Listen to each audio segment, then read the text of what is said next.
একবার ভাবুন তো, আপনি ফাইনাল জিতে গিয়েছেন, ট্রফি উঁচিয়ে ধরেছেন, দেশে ফিরে উদযাপনও শেষ, সমর্থকদের উল্লাস, শহর জুড়ে প্যারেড, সবই হয়ে গিয়েছে।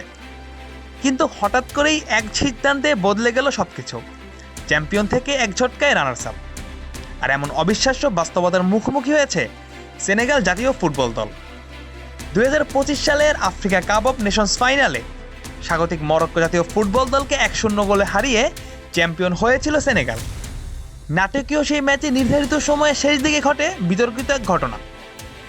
রেফারি মরক্কোর পক্ষে পেনাল্টি দিলে তাতে তীব্র প্রতিবাদ জানিয়ে সেনেগালের বেশ কয়েকজন খেলোয়াড় সাময়িকভাবে মাঠ ছেড়ে বেরিয়ে যান।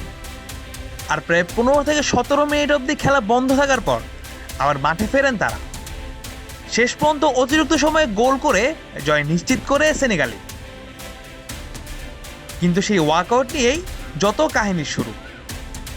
যদিও সেদিন ম্যাচ শেষে শিরোপা উদযাপন সবকিছু যেন ঠিকঠাকই চলছিল, কিন্তু কয়েক সপ্তাহ পরেই সেই ম্যাচকে কেন্দ্র করে শুরু হয় নতুন বিতর্ক। মরক্কোর ফুটবল ফেডারেশন আপিল করে দাবি তোলে সেনেগালের ওই ওয়াকআউট ছিল ম্যাচ পরিত্যাগের শামিল, যাই প্রতিযোগিতার নিয়ম ভঙ্গের মধ্যেও পড়ে। আর এই আপিলের ভিত্তিতেই তদন্তে নামে কনফেডারেশন অফ আফ্রিকান ফুটবল। প্রথমে শৃঙ্খলা কমিটি আপিল খারিজ করলেও পরে আপিল বোর্ড ভিন্ন সিদ্ধান্ত নেয় এবং অবশেষে আসে অবিশ্বাস্য এক রায়। ফাইনালে ফল বাতিল, 3-0 ব্যবধানে মরক্কোকেই বিজয়ী ঘোষণা করা হয়। কাফ তাদের ব্যাখ্যায় জানায়, প্রতিযোগিতার বিধিমালার 82 নম্বর অনুচ্ছেদ অনুযায়ী কোনো দল যদি রেফারির অনুমতি ছাড়া ম্যাচ চলাকালে মাঠ ত্যাগ করে বা খেলতে অস্বীকৃতি জানায়, তাহলে সেই ম্যাচ পরিত্যাগ হিসেবে গণ্য হবে।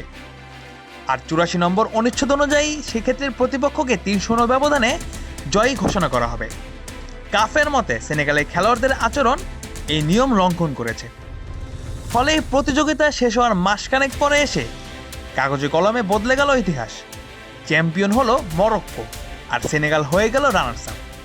যদিও ওই সিদ্ধান্তে ফুটবল বিশ্বে শুরু হয়েছে তীব্র প্রতিক্রিয়া। সাদিও মানে সহ সেনেগালের একাধিক খেলোয়াড় সামাজিক যোগাযোগ মাধ্যমে ক্ষোভ প্রকাশ করেছেন।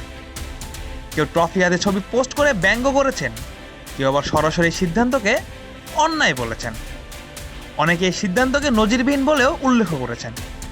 সেনেগাল ফুটবল ফেডারেশন আনুষ্ঠানিকভাবে জানিয়েছে তারা এই রায়ের বিরুদ্ধে কোড অফ আরবিট্রেশন ফর স্পোর্টসে আপিল করবে। অন্যদিকে মরক্কোর পক্ষ থেকে বলা হয়েছে তারা শুধু নিয়মের সঠিক প্রয়োগ চেয়েছিল, কোনোভাবেই মাঠের পারফরমেন্সকে ছোট করার উদ্দেশ্য ছিল না।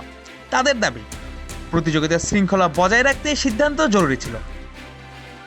সব মিলিয়ে আফ্রিকার ফুটবল ইতিহাসে এটি হয়ে থাকলো এক অবিশ্বাস্য ঘটনা, যেখানে ম্যাচ শেষ হওয়ার অনেকদিন পর এসে বদলে গিয়েছে চ্যাম্পিয়নের নাম।